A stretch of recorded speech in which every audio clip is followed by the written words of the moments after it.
and they found that those that used more porn 6 months later than a year later, they did far worse on their academics. So that's the only longitudinal study I've seen. That could be carpal tunnel though as well.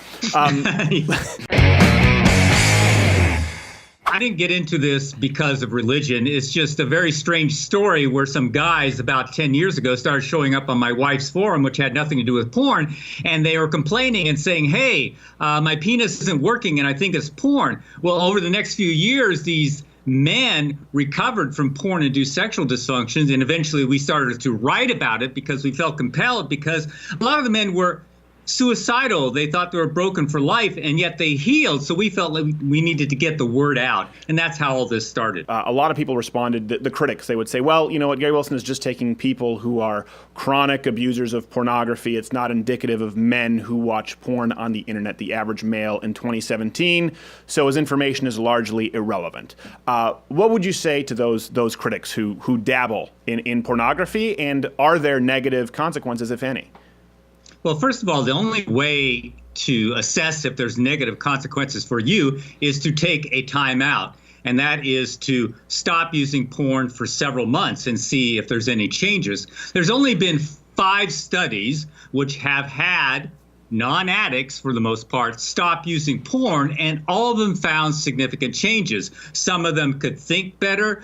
Others found their relationships more satisfying, and others healed from sexual problems. So those are the only 5 that have done it. But I think you need to step back and look at what's going on more broadly. You know, think about erectile dysfunction. Let's get on something that's sort of solid. Okay. I'd like to think about it in the abstract, not so much the solid. We're going to talk Doesn't sound solid at all.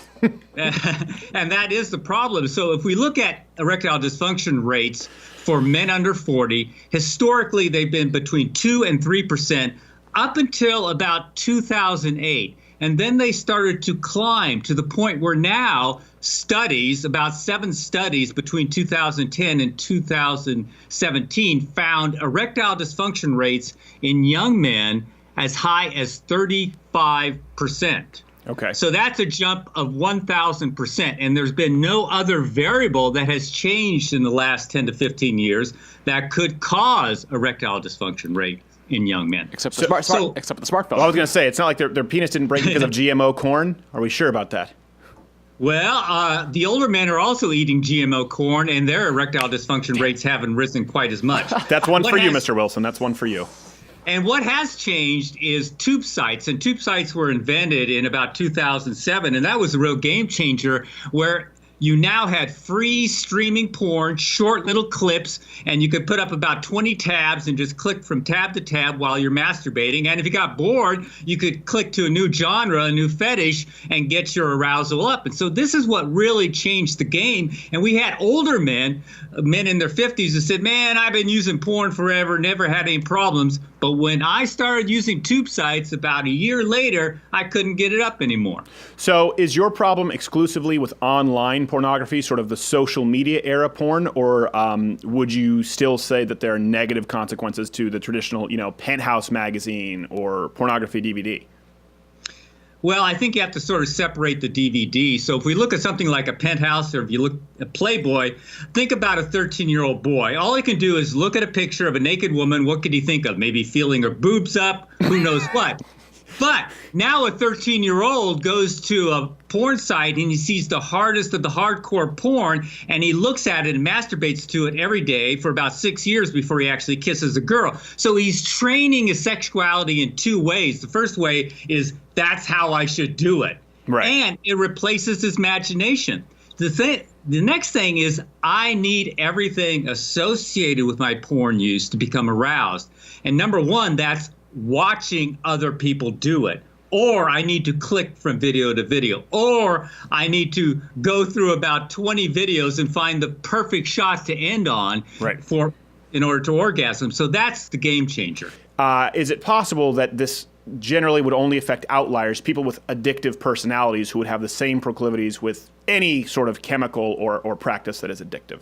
There's no such thing as the addictive personality. There are certain traits that lead to a higher percentage of those people becoming addicted. For example, depression. So depression, people who are depressed, they have a higher chance, but the vast majority of people who are depressed never become truly addicted. Okay. And what we have now is something completely different. We have adolescents using porn, internet porn, for nearly every masturbation session. If we had, for example, adolescents starting age 12 drinking alcohol or smoking cigarettes right at that age, or using cocaine every day, there would be a much higher percentage who would end up being addicted and having a hard time stopping. So we're having now something unique where adolescents are using it most every day, adolescent boys that are. We've seen studies now since our first interviews. There's been a lot of discussion, particularly in the media, about Facebook, social media, and the same addictive patterns being developed with that. So is it possible that it's just sort of the medium itself as opposed to the content? Well, you can become addicted to certainly the medium of the internet. On my site, I have 220 internet addiction brain studies, and all of them show the same brain changes as seen in substance addicts. So it is a real thing. And also on my front page, I have 34 brain studies on porn users, and all of them are consistent with the addiction model. So even though you can become addicted to Facebook, think about it. Facebook, what is it? Words, pictures. That's something new. Why would you become addicted to words and pictures? Well, it's the novelty. It's the ability to constantly switch from something new, something new, something new. And what does novelty do? Well, novelty actually increases dopamine in the reward center. So every little time you're anticipating going to a new tweet or a new Facebook picture, you get a little shot of dopamine. If you do that hours and hours, you train your brain to sort of want that, to crave that, and other brain changes can ensue. And I would also say, to be fair, with Facebook or Twitter, social media, a lot of times these words or these pictures represent, emotive responses, right? Whether it's, your friend's vacation or relationship status, it makes them feel important. I think that's what's attached to it. And then what could possibly elicit a more powerful emotional response in many people than sex, right? So it would seem like it's a significantly worse degree. Yeah, I think you know the difference between having a mind-blowing orgasm and looking at a picture of a sunset on a beach. So there is a difference in the brain. Yes. And that difference is in neurochemicals. A massive amount of dopamine, a massive amount of endorphins are released. And what is the number one purpose for every organism? To reproduce. So you have huge sections of the human brain devoted to sexual arousal and reproduction, and those can be hijacked and molded, especially during adolescence, through watching hardcore streaming porn. I guess at this point there couldn't really be long-term studies since, like you said, two sites have been created in 2007. Would there be any comparable long-term studies that might show people the consequences, for example, like development of mental illness, could be ADHD, could be depression? Do we know if there's any kind of association there? I can only think of really one long-term study on porn users. It was actually 12 and 13-year-olds, and they're looking at academics, and they found that those that use more porn 6 months later than a year later, they did far worse on their academics. So that's the only longitudinal study I've seen. That could be carpal tunnel, though, as well. So for these people watching at 2 a.m., if they're looking for help, if they feel as though, listen, I'm kind of in a rut and, it's a catch-22, they need to use pornography, what can they do? What resources do they have? Well, they can go to my site, and it's a non-commercial site, and we have a list of resources. We have all sorts of material. They can then go to forums where there's lots of guys, mostly who are trying to quit porn. So there's been a real explosion in forums where guys are trying to quit. And what's interesting is these forums are largely non-religious. In fact, one did a survey. It's called nofap.com, and 60% of the users were atheists or agnostics. So a lot of men are starting to see that it's having negative effects. So there's lots of resources, and you can go to my site, and then I can channel you into all those resources. So I think a lot of people who aren't addicted or don't feel they're addicted are seeing what it feels like to take a break.